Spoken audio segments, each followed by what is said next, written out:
ఇవాళ మీరేదైతే కాంగ్రెస్ తల్లిని పెట్టి తెలంగాణ తల్లి అని నమ్మబలుకుతున్నారో, ఏ కాంగ్రెస్ తల్లి అయితే భస్మాసుర హస్తం చూపుతూ అభయహస్తం అని చెప్పి మోసం చేసే ప్రయత్నం చేస్తున్నదో, ఏ కాంగ్రెస్ తల్లి అయితే అరిచేతిలో వైకుంఠం చూపెట్టి 6 గ్యారంటీలని 420 హామీలు ఇచ్చి తెలంగాణ ప్రజల్ని మోసం చేసి ఇవాళ సంవత్సరం తర్వాత క్షోభపడేటట్టు చేస్తున్నదో, ఆ కాంగ్రెస్ తల్లిని కూడా సకల మర్యాదలతో మీ గాంధీ భవన్ కే పంపించడం ఖాయం ఖాయం ఖాయం.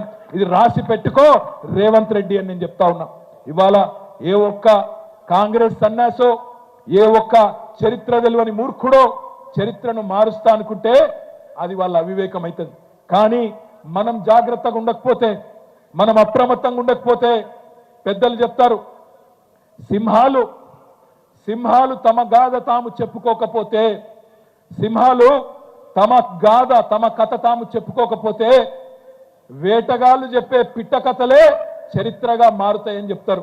ఇవాళ వేటగాళ్ళు క్రూరమైన పరిహాసం ఎవరైతే తెలంగాణలోని బీద బిక్కితో ఆడుతున్నారో కాంగ్రెస్ నాయకులు, ఆ సన్నాసులు చెప్పే మాటలు నిజం కావద్దు అంటే ఎప్పటికప్పుడు తెలంగాణ సాంస్కృతిక వారసత్వాన్ని ఇలా మేడ్చల్లో మా తమ్ముడు రాజు వివేకు ఇంత శ్రమ తీసుకొని మిమ్మల్ని అందరినీ ఒక దగ్గరికి తెచ్చి అద్భుతంగా శోభాయమానంగా ఆవిష్కరించుకున్నారు తెలంగాణ తల్లిని. ఇదే పద్ధతిలో రాష్ట్రమంతా కార్యక్రమాలు చేద్దాం.